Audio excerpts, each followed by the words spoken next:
তুমি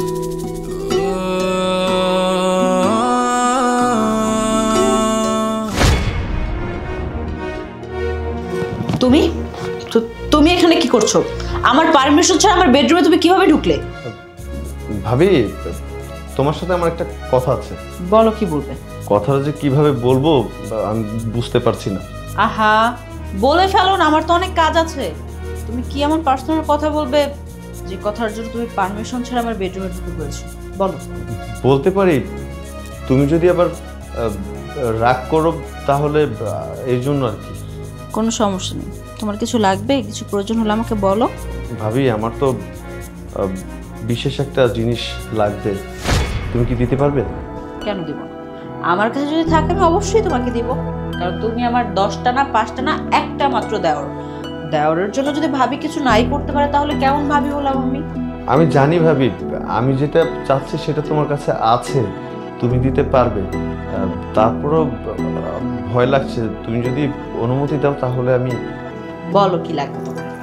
আমার যেটা লাগবে আমি সেটা আমার তোমাকে লাগবে। আরে কি করতেছো? ছাড়ো আমাকে। আমি ছাড়বো না, আমার তোমাকেই দরকার। ছাড়ো বলতেছি। এগুলো কেমন ধরনের বেয়াদবি?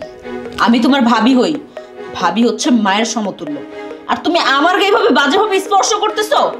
আমি তো প্রথমে মনে করেছি তুমি হয়তো কিছু চাওয়ার জন্য আমার কাছে আসছো, কিন্তু এখন দেখছি তুমি রীতিমতো আমার গায়ে বাজেভাবে স্পর্শ করতেছো। কেন দিব না? কিসের জন্য দিব না? আমার কথা একবার ভাবো। হ্যাঁ, আমার যে কতটা বয়স হয়েছে এগুলো মাথার মধ্যে আছে। বাবাকেও তো বলতে পারো আমার বিয়ের কথা। এই যে আমার বন্ধু সজল 3 বছর হয়েছে বিয়ে করছে। হ্যাঁ, এর মধ্যে একটা বাচ্চা হয়ে গেছে, আবার আর একটা বাচ্চা তার বড় পেটে, আর আমি এখনো বিয়ে করিনি। এই যে আমার বন্ধুরা কি বলে জানো, ওর ভাই তো বিদেশ আছে, আর ভাবি তো দেখতে শুনতে মাশাআল্লাহ, আর আমিও তো অনেক বড় হয়েছি, তারও তো চাওয়া পাওয়া থাকতে পারে।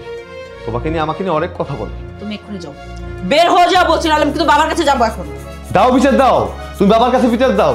আর তুমি যদি বিচার না দাও না, বিচারটা আমি দিব। আর তোমাকে সাফ সাফ করে বলে দিচ্ছি, তুমি বাবাকে বলবে 7 দিনের মধ্যে আমাকে বিয়ে দিতে। তা না হলে কি করবো জানো, আজকে তো করতে গিয়েছিলাম, এরপরে আসলে সেটা এরপর করে তারপর দেখাই দিব। কথাটা মাথার মধ্যে রেখো, গেলাম। আরে এই শোনো না, কি আশ্চর্য, ছেলেটা তো আমার কোনো কথা না শুনে চলে গেল। কিন্তু যা বললো তো সত্য কথাই বলবো, দোষ তো আসলে ওর না। ওর তো যথেষ্ট পরিমাণ বয়স হয়েছে, আজকে বিয়ে দিলে কালকে 2-4টা সন্তানের বাবা হয়ে যাবে। আর এই ছেলে এখনো আনমেরিড আছে, বিয়ে শাদী না দিলে হয় নাকি? আমি বাবাকে আজকেই বলবো ওর বিয়ের কথা। বাবা, আমি আপনাকে কিছু কথা বলবো। কি কথা বল? বলছিলাম মুন্নার কথা। ওর তো অনেক বয়স হয়ে গিয়েছে, আর ছেলে মানুষের বয়স হলে বিয়ে দিতে হয়, সেটা আপনারা ভালো মন্দ জানেন। তাই বলছিলাম যত তাড়াতাড়ি সম্ভব এই সপ্তাহের মধ্যে মুন্নার বিয়েটা দিয়ে দেন। কি বলো, এই সপ্তাহের মধ্যে? এত তাড়াতাড়ি মেয়ে পাবো কোথায়? আহা বাবা, মেয়ের কোনো অভাব পড়বে না, আপনি শুধু একটু দেখেন তাহলে হবে। যদি এই সপ্তাহের মধ্যে মুন্নার বিয়েটা না দেন, দেখবেন যে কোনো একটা দুর্ঘটনা ঘটে যাবে। আর তাছাড়া আপনি হচ্ছেন শ্বশুর মশাই, আপনাকে এর চাইতে বেশি কিছু বলতে পারছি না।